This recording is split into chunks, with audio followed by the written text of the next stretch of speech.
did it. We're here for the main event.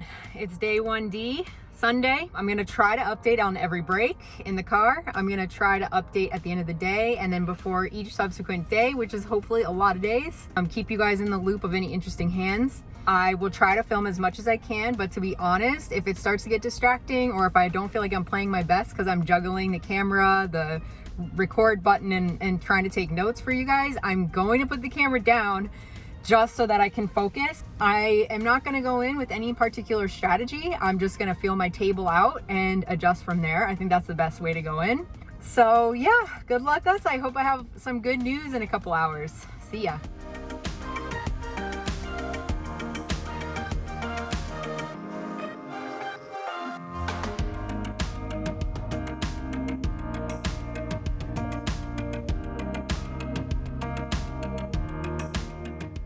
I open King Queen offsuit in the hijack to 600.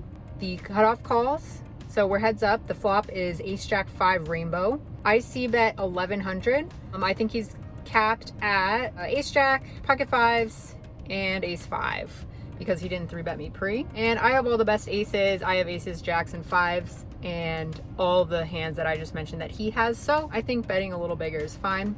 He calls. The turn is a 4. Again, I'm gonna barrel just for the same exact reasons as I bet the flop. I bet 2600 this time, trying to put pressure on the jack. He makes the call. The river is an offsuit 6, so I block. Ace queen, which is pretty good considering I think that's like the strongest hand that he plays this way.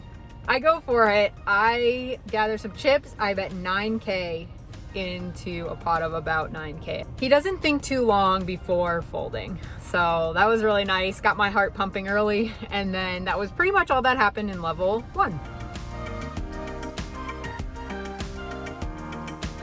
My table is really good, by the way. The table is playing very loose pre-flop. A lot of entering pots with hands when they get to showdown they should not be playing, especially 300 bigs deep. So plan is to squeeze a lot and squeeze massive. Anyway, that's my game plan at this table so far. So one of those active players is this lady to my right. She opens under the gun 1 to 800. I'm under the gun 2 and make it 2500 with queens. Folds back to her and she makes the call. The flop is 10-5-5 rainbow.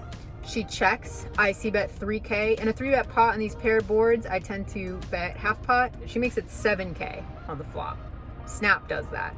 I don't want to go too crazy in the main. I'm really not familiar with 200 big blind pots. I don't think she is either, but I make the call.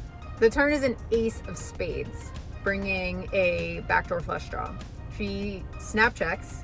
I think she has 10x on overpair, or something. I mean, I think she's kind of narrowed her range down to that, unless she was just getting silly on the flop with 2 overs.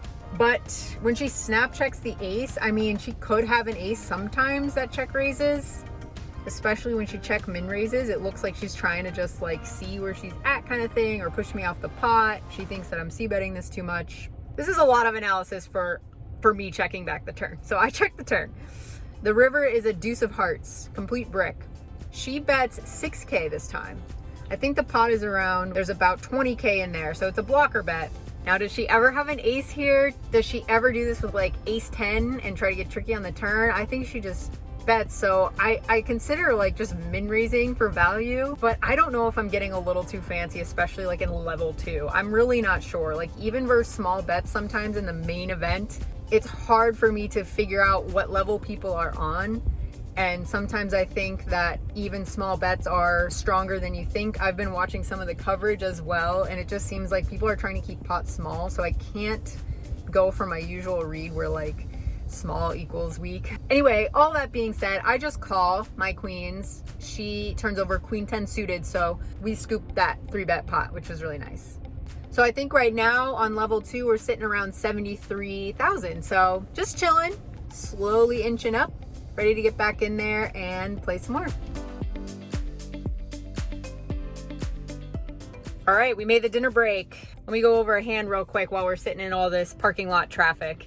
This one was a big one. So I opened low jack with jack 10 of spades, beautiful hand. I opened to 1K. The cutoff makes the call. Heads up to a flop, it's 10-9-4 with 2 diamonds and a club. I see bet 1,500. He doesn't take too long before he makes it 6,000. Not feeling too great, but we have top pair. Let's go. I call. The turn is a jack of clubs. So we make 2 pair and there's 2 flush draws on the board now. I check and he takes a really long time on this turn before deciding to bet 10K, which is 10 into 15. I call.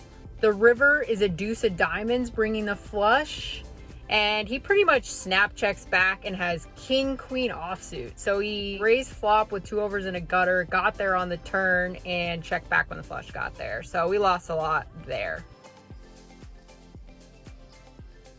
Oh man, that was such a miserable level. Kind of got the wind taken out of my sails a little bit. I open ace-3 suited from the low jack, hijack, and both blinds call. The flop is ace-7-3 with 2 clubs. The ace and 3 are of clubs. It checks to me and I check. I check this board a lot, like 4 ways, especially when I'm low jack versus hijack, because they have a lot of ace-x in their range and I want to balance for times where I'm like just giving up 4 ways. Hijack bets 2K, big blind calls, and I check raise to 7,500. Both of them call. The turn is a 10 of diamonds. Big blind checks. I bet 15. The hijack had about 34K. So this was like a pretty decent sized chunk of his stack. I was thinking that he was the one that had like a decent ace. I thought big blind had a lot of flush draws in this spot to call and then overcall the raise. It looks pretty strong when I check raise and the guy calls. So I really thought he just had like a flush draw or like maybe a A7 or pocket 7. So that's kind of what I was putting big blind on. I thought hijack had like a decent ace and wasn't ready to let it go on the flop. Hijack folds, big blind sticks around. Now the river comes in offsuit 6. He checks to me. I know it sounds crazy, but I don't know what I'm getting value from. The hands that I'm beating now are like missed flush draws and a very sticky like ace jack, which I think might be tempted to fold flop given the action. Ace king, he squeezes pre, ace queen, maybe just ace queen if he also didn't squeeze that pre. This is a good player, by the way. I check back. He flips his hand over. He has top 2. He had ace 7. He flopped top 2. Big old cooler, but I'm happy that I really took my time and thought it through on the river rather than just like betting and hoping he calls an ace, because I honestly don't think he has a lot of ace-x that'll call. Saved a lot of chips in that one. But yeah, then after that, it just felt like I lost every single pot, you guys. We got to really rally hard in this last level. I think I'm all the way down to like 37. And at one point in the level, I was at 75. So it was a really brutal way to end the level. I usually have a really good attitude about these things. I think there's just extra pressure when you're playing the main event. It's like once a year. In this case, it's been 2 years. So it's a lot of time in between getting to play it again. So I think as tournament players, we just put a lot of extra pressure on ourselves, and that's why I'm feeling kind of extra down, because I did not have the day that I was hoping for. Ended up bagging a little less than 20K, so about third of starting stack. You know, small, but we're still in. And as long as you are still in the tournament, you have a shot at winning. So it's better than being out.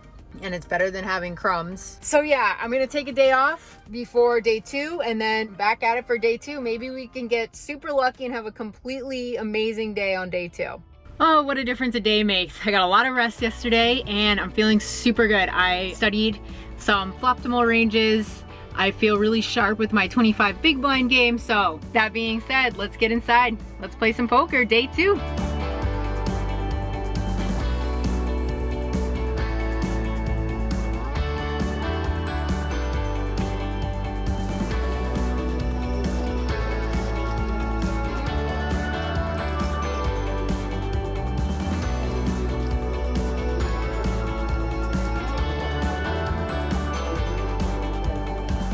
All right, welcome back, all restart players, dealers. The button is in the 4. The button is in the 4 seat. All right. The button is in the 4 Insider seat. information. Button is in the 4.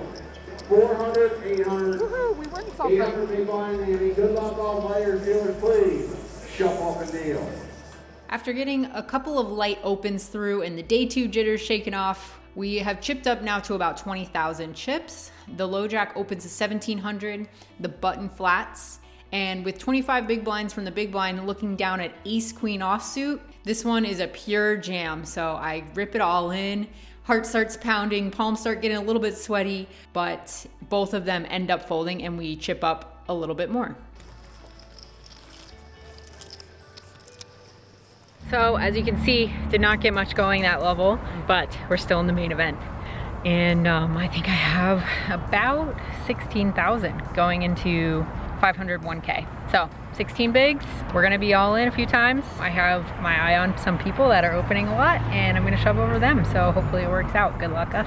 So when I sit back down, I get pocket tens immediately. I jam that, I jam ace king over and open, and we're chipping up nicely. But then most of the rest of the level, I'm just slowly chipping down.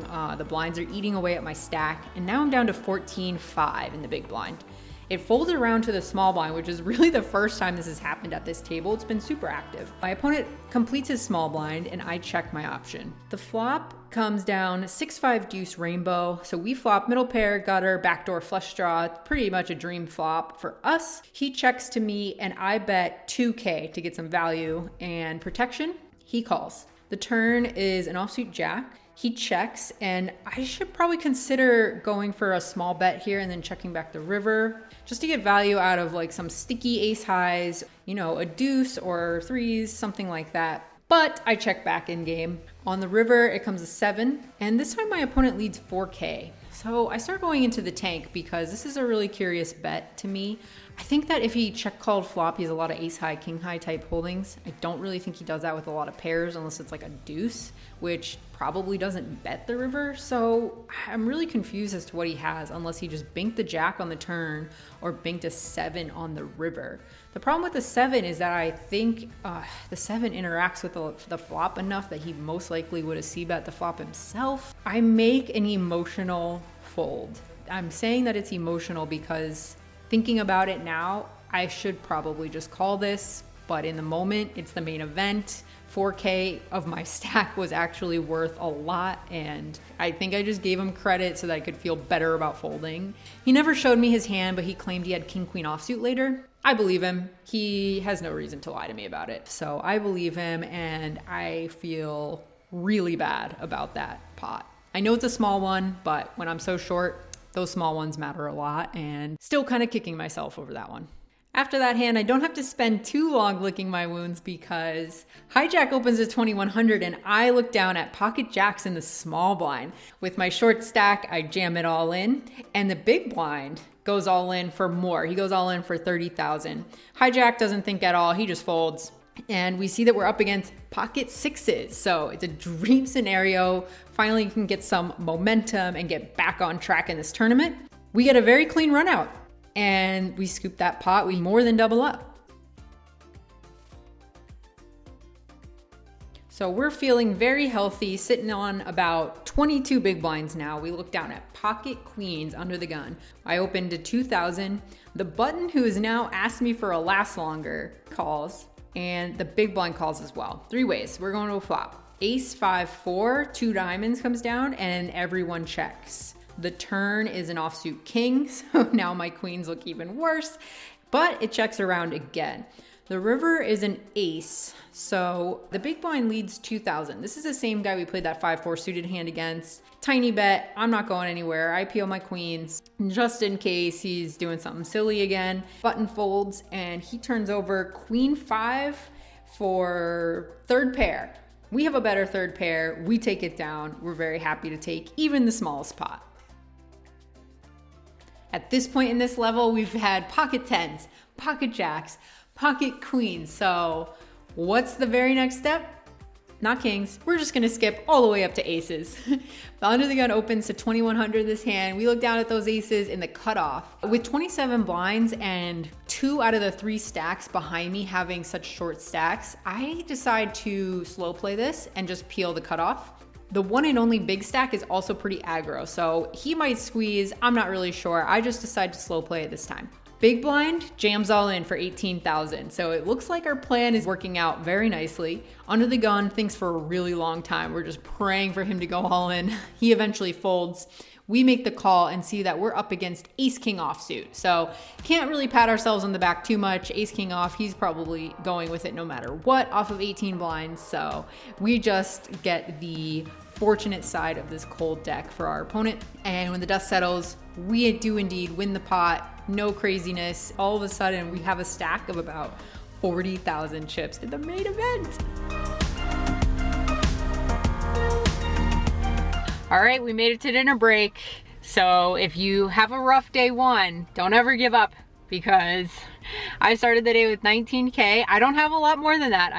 I have 52, I think, headed on dinner break. It's just such a slow structure. You really can take your time. Yeah, even with 52, I think that's gonna be a little more than 30 big blinds. That's plenty. That is plenty in a tournament. I'm really pumped to still be around. Dinner break of day 2. That's pretty cool. Our table in that last level got all switched around. So all the players that replaced who used to be there are all really aggressive. They seem really good. It's just gonna be a different dynamic. Yeah, this is what we study for throughout the year. So you can play versus any type of player. Wish me luck. I hope to spin it up and have a lot of good news for you in a couple hours. So this new table dynamic immediately delivers on that action as promised. The hijack is Ronnie Barda. He opens the 3,500. And I look down at pocket aces. 2 hands after dinner. I'm so pumped. I 3-bet to 10K off of a stack of about 52. The big blind doesn't take too long before he 4-bets. He cold 4-bets to 25,000. Ronnie folds and I have aces. He 4-bet half my stack. I'm all in.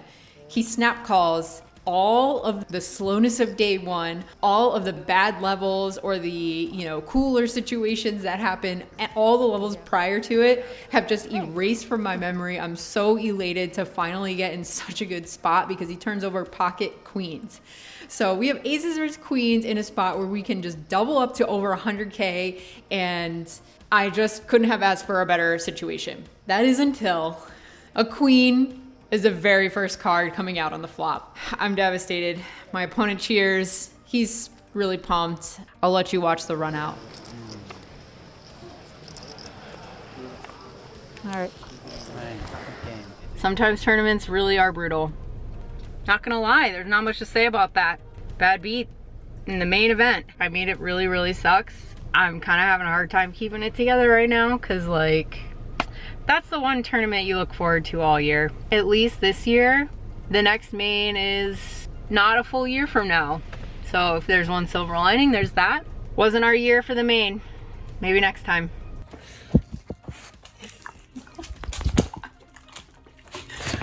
Oh, consolation prize to busting the main. Right here. Yeah.